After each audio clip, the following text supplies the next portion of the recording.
Question గూడా అడుగుదామని నేను ఆ రోజు లావణ్యది ఇంటర్వ్యూ వాళ్ళ ఫాదర్ తీసుకుంటున్నప్పుడు, శేఖర్ భాష వల్ల ఒక ముగ్గురు అమ్మాయిలు చచ్చిపోయారు. శేఖర్ భాష వలన చాలామంది అమ్మాయిలు సఫర్ అయ్యారు. అది ఇది అని చెప్పేసి ఏదో వీడియోలు గూడా పెడుతుంది ఆవిడ. అసలు పె ఏంటది? పె 100 మంది చెప్పి వాళ్ళ నోటికి అద్దు అయిపోయి ఉంటది. ఏవైనా రాసుకునేవాడిని. హ్మ్. ముగ్గురు కాకపోతే 30 మందిని రాసుకునేవాడిని. వాళ్ళకేంటంటే ఎప్పుడైతే వాళ్ళకి అగైనెస్ట్‌గా ఏమన్నా మాట్లాడడం కోసం మన నోరు మూయించడానికి ఏదో ఒకటి పెడతా ఉంటారు. వాళ్ళు హ్మ్. సమాధానం చెప్పలేక కానీ ఒక క్వెషన్ నేను అడగాలనుకున్నాను. ఇంత ఇష్యూ నడుస్తుంటే రాష్ట్రం మాత్రం ఎందుకు రియాక్ట్ అవ్వడు? శేఖర్ భాషాను ఇంకొక సోషలిస్టో మాలాంటి మీడియా వాళ్ళే మాకే కోపమొస్తుంది బేసిక్‌గా. లేదమ్మా రా రా సీ అదేంటి మనం ఏంటంటే ప్రతిరోజు మాట్లాడుకుంటాం కాబట్టి రాస్తారని చెప్పాల్సిన 3 ముక్కలు చెప్పేసాడు. ఆ అమ్మాయికి నాకు సంబంధం ఉన్నమాట వాస్తవం. కొన్నాళ్ళ క్రితం. అదెప్పుడో 2014, 15 ఆ టైంలో. తర్వాత విడిపోయాము. ఆ అమ్మాయి she moved on with Mastan Sai. ఇదిగో కావాలంటే మస్తాన్ సాయితో మూవ్ ఆన్ అయిపోయిన కేస్ చూడండి. మస్తాన్ సాయికి ఆవిడకి గొడవలొచ్చి కేసులు పెట్టుకున్నారు. మరి నాతో ఉండేట్టయితే మస్తాన్ సాయి నా మొగుడని ఎలా కేసు పెడతది? రెండో పాయింట్. తర్వాత ఈవిడ డ్రగ్స్ బాగోతాలు ఇవన్నీ నేను చెప్పి నా వల్ల కాలేదు. ఇంకా అందుకని లిటరల్లీ ఇంక దొరికిపోయిన తర్వాత కూడా నేను ఎలా ఉంటాను నేనక్కడ. అందుకని నేనే వెళ్ళిపోవాల్సొచ్చింది. అండ్ ఇంకొక పాయింటు మీరు ఆ గిఫ్ట్స్ అన్ని పగలగొట్టేసింది అది ఇది అన్నారు. హ్మ్. కొంతమంది వాళ్ళ ఇంటికి వెళ్తే తను ఇదే చెప్పింది. శేఖర్ చెప్పాడు నేను పగలగొట్టేసాను ఇక్కడ లేవని చెప్పేసి. సంతోషం అవార్డ్స్ కానీ ఇంకా చాలా హ్మ్. అవార్డ్స్ ఏదో హ్మ్. సైమా అవార్డ్స్ అవన్నీ అవార్డ్స్ ఉన్నాయి. ఉన్నాయా చూపించిందా? హ్మ్. చూపిచ్చింది. హ్మ్. అవార్డ్స్ ఉన్నాయి. నేను ఇవన్నీ పాడు చేశానని చెప్పేసి హ్మ్. శేఖర్ ఆవిడ చెప్పాడు. ప ఆవిడ పగలగొట్టిన అవార్డ్ ఏదో ఒకటి ఉంది. అంటే అన్ని అవార్డులు తీసి నెత్తిన పగలగొట్టలేదు. ఒక అవార్డ్ తీసి నెత్తిన పగలగొట్టింది. రాజస్థాన్‌కి రక్తం వచ్చింది. అది రాజస్థాన్‌తోనే మాట్లాడి మనం కనుక్కోవచ్చు. హ్మ్. అది ఏ అవార్డ్ పోయిందో కూడా నేను కనుక్కొని చెప్తాను మీకు. అంతే. అట్లా హ్మ్. చాలా టార్చర్ అనిపించున్నట్టు. ఆ! పాపం. తన పర్సనల్ లైఫ్ ఇప్పుడు కూడా ప్రశాంతంగా I think he is fine. హ్మ్. ప్రశాంతంగానే ఉన్నాడు. బట్ ఆ ఇంటి గోల కూడా అయిపోతే అయిపోతుంది. Once and all. ఇప్పుడది అంతకుముందు అది 1 సిఆర్ ఇప్పుడు 12 సిఆర్ ఆఫ్ కాస్ట్ ఉంది అని జెప్పేసి విన్నాం. హ్మ్. సో, దానివల్లనే ఇప్పుడు మళ్ళీ వాళ్ళ అమ్మా, నాన్న ఇక్కడికి పంపించి, రాజ్ తరుణ్‌కి సినిమాలు తగ్గినాయి కాబట్టి ఇప్పుడు పంపించి అది తీసుకోవడానికి ఇదంతా డ్రామా చేస్తున్నాడు అంటుంది. డ్రామా ఎందుకమ్మా? ఇప్పుడు నేను కష్టపడి సంపాదించుకున్న దాన్ని నేను తీసుకోవడానికి డ్రామాలు ఆడాల్సిన అవసరం ఏముంది? ఇప్పుడు అది రావడానికి మెయిన్ కారణం ఏంటంటే, ఆ అమ్మాయి బలవంతంగా అక్కడ టెస్ట్ చేసుకుంది. దాంతో పాటు నానా రకాల దరిద్రపు కొట్టు యాక్టివిటీస్ అన్నీ జరుగుతున్నాయని అక్కడ ఉండేవాళ్ళే రాజ్ తరుణ్‌కి 2, 3 సార్లు నోటీస్ ఇచ్చారు. రాజ్ తరుణ్‌కే కాదు పీఎస్‌లో కూడా కంప్లెయింట్ చేశారు అక్కడ ఉండేవాళ్ళు. నాకు తర్వాత తెలిసింది. హ్మ్. వీళ్ళు ఆ కమ్యూనిటీలో ఉన్న వాళ్ళందరూ కూడాను పీఎస్‌లో కూడా కంప్లెయింట్ చేశారు. రాజ్ తరుణ్‌కి కూడా నోటీసులు ఇచ్చారు. జనాలు చూస్తారు. ఇంక హ్మ్. తర్వాత ఆ ప్రాపర్టీని సీజ్ చేసేసారనుకోండి, అటు ఇటు హ్మ్. కాకుండా అవుతుంది. తర్వాత లాక్కోవడం కష్టం అవుతుంది. హ్మ్. సో, అందుకని రాజతరుణ్ ఎట్లాగో లాక్ అయిపోయాడు. ఎళ్ళడానికి లేదు. ఎందుకంటే 493 కేస్ ఉంది రాజతరుణ్ మీద ఈవిడ పెట్టింది. హ్మ్. అందుకని మళ్ళీ అక్కడికెళ్ళి ఆ పెంట అన్నప్పుడు ఇంకా వాళ్ళ నాన్నే గట్టిగా నడుం కట్టి ఎళ్లారు. వాళ్ళు గూడా చాలా సఫర్ అయ్యి, ఇప్పుడు పాపం. ఎండ్ ఆఫ్ ది డే కలిసే ఉంటున్నారా? లేదా అమ్మాయి వెళ్ళిపోయిందా? అసలు ఏంటి ప్రెజెంట్ వాళ్ళ సిట్యుయేషన్? నాన్న, అమ్మ అక్కడే ఉన్నారిప్పుడు. హ్మ్. ఈవిడ మరి అక్కడ ఉన్నట్టే ఉంది అక్కడ కూడా. హ్మ్. ఈవిడ అక్కడే ఉంది సో, అది ప్రస్తుతం. గూడా ఎండ్‌లెస్ జరుగుతూనే ఉంది ప్రోగ్రామ్‌లో. అయిపోతుందమ్మా just hmm. Matter of time చూడండి. అంతే. It's at the max 1 week. ఆ తర్వాత వాళ్ళకి వాళ్ళు హ్మ్. అది. ఇదైపోతారు. అంటే వాళ్ళ ఫాదర్ గురించి కూడా చాలా ఇది వీడియోస్ వీళ్ళిద్దరు కలిసి ఉన్నప్పుడు వీడియోస్ ఇవన్నీ కూడా బయట పెట్టింది ఆ అమ్మాయి చాలా. అదేముంది ఇప్పుడు కలిసున్నప్పుడు వీడియోస్ ఉంటాయి దాంట్లో ఏం లేదు.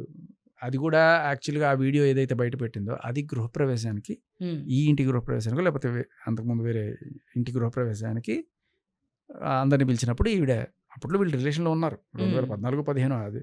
ఆ టైంలో ఉన్న రిలేషన్‌లో ఉన్నప్పుడు ఊరికే దండం పెట్టినప్పుడు పెళ్లి చేసుకొని పిల్లా పాపలు కనండి హాయిగా ఉండండి అని చెప్పి తీస్తే, ఆ పెళ్లి చేసుకుని అనే మాట మాత్రం ఎడిట్ చేసేసి హ్మ్. మీరు చూడండి ఆ వీడియోలో మీకు పెద్ద పాజ్ కనపడుతది. ఏమంటది వాళ్ళమ్మ? హ్యాపీగా, బాగా అభివృద్ధి చెంది అని ఒక కట్టొస్తది. తర్వాత మనవడినో, మనవరాలనో ఇవ్వండి అంటది. అంటే ఏంటి? హ్యాపీగా, బాగా అభివృద్ధి చెంది పెళ్లి చేసుకొని అనేది. ఎందుకంటే పెళ్లి చేసుకొని అనేది ఉందనుకోండి, పెళ్లి కాలేదని అర్థమవుతది కదా! అది తెలివితేటలనమాట. Editing technology. ఇలాంటివి చాలానే చేస్తది ఈవిడ. సో, ఇట్లాంటి కానీ మీ మీద మాత్రం బాగా కక్ష పెట్టుకున్నారు. మేము వెళ్ళడంతోనే ఎందుకంటే సాక్ష్యాలన్నీ నేనే కదా బయటకి తీసుకొచ్చింది. ఆవిడ ఎఫ్ఐఆర్ దగ్గర నుంచి, తర్వాత ఆవిడ కంప్లెయింట్ కాపీ కావచ్చు, తర్వాత జడ్జి ముందు చెప్పిన 164 కావచ్చు, ఇవన్నీ కూడా నేనే తీసుకొచ్చి బయట పెడుతున్నాను కదా! హ్మ్. అంటే దానికి కూడా చెప్పింది. అసలు జడ్జ్‌కి మాకు ఉండేది మధ్యలోది ఎలా బయటకొస్తుంది అని జెప్పేసి అడిగి. ఎలా బయటకొచ్చింది అనేది ఇంపార్టెంటా? లేకపోతే దాంట్లో ఏం చెప్పిందనేది ఇంపార్టెంటా?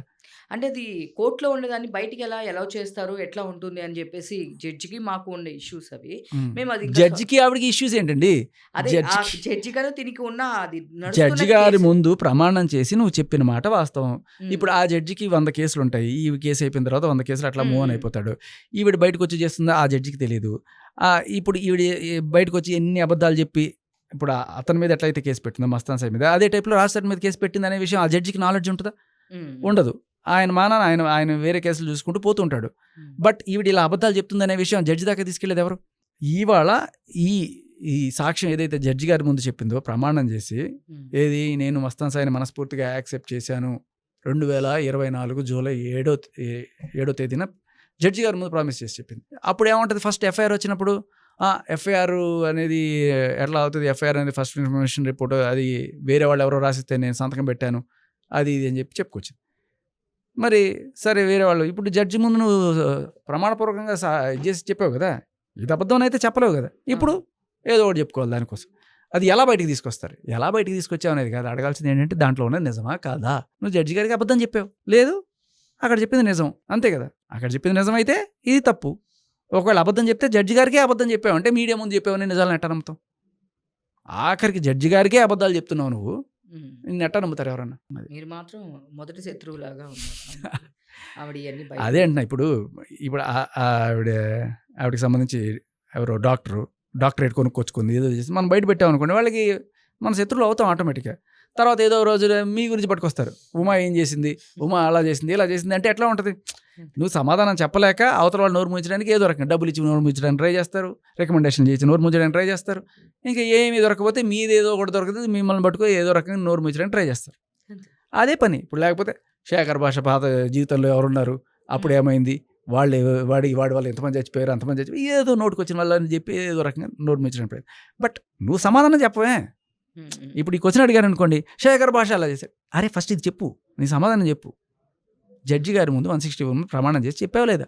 లావణ్య మీరున్నప్పుడు రావట్లేదు. మీరు లేనప్పుడే వస్తుంది బేసిక్‌గా. మీరెళ్ళిపోతేనే నేను ఉన్నప్పుడు కూడా, హ్మ్. వచ్చినప్పుడు కూడా ఆవిడ చెప్పేదేమి ఆ సమాధానం డైరెక్ట్‌గా మీరు అడిగిన క్వెషన్ సమాధానం చెప్పలేదు. హ్మ్. వీడిలా తప్ప ఆవిడ డైరెక్ట్‌గా ఆవిడ అడిగే క్వెషన్‌కి సమాధానం చెప్పదు.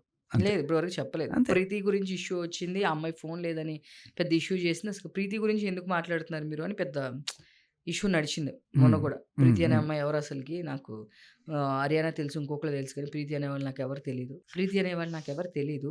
ఆ అమ్మాయికి అసలు ఏం సంబంధం ప్రీతికి. హర్యానా అంటే మేము ట్రావెల్ చేసాము.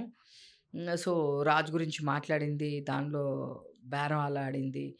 సో, మేము డబ్బులు నాకవసరం లేదు. నువ్వెట్లా సంపాదిస్తున్నావో నాకు తెలుసు. నేనట్లా సంపాదించలేను. రాజుని నేనివ్వను అని జెప్పేసి చాలా చెప్పాను అని జెప్పేసి తను డైరెక్ట్ ఇది ఆన్ కెమెరానే చెప్పింది. ఓకే. నేను ఆన్ కెమెరానే నేను కవర్ చేశాను. ఆ ప్రీతి అనే అమ్మాయి ఫోన్ నా దగ్గర ఎందుకుంటుంది? ఇది ప్రీతితో మాట్లాడు. నేనా? నేనా? నేను సాయి కాళ్ళ మీదనే పడి కంప్ల మీద అయిపోతాను ఇప్పుడు ప్రీతిగా. నేనా అక్క?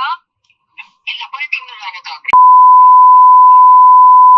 ఏంటక్క ఏం మాట్లాడుతున్నావు అక్క? నేను ఎవరు జాయిన్ అయ్యారు? ఏం మాట్లాడుతున్నావు అసలు నువ్వు?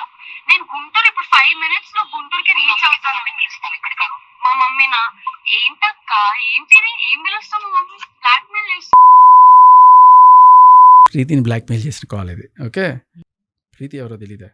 ఆ అమ్మాయి ఫోన్ నా దగ్గర ఎందుకుంటుంది? అంటే ఇప్పుడు ఆ అమ్మాయి ఫోన్ లేదు తీసుకుందని జెప్పి ఆ రోజు ప్రీతి మాట్లాడడం జరిగింది మీడియాతో. కళ్ళారా చూసా తీసుకుంటాను ప్రీతి. ఇప్పుడు నన్ను అడిగితే ఎందుకు మరి నీకు అంటే నన్ను మీ అందరు గుర్తు పెట్టుకోండి ఇది. నేను ఎప్పుడు అబద్ధం చెప్పను.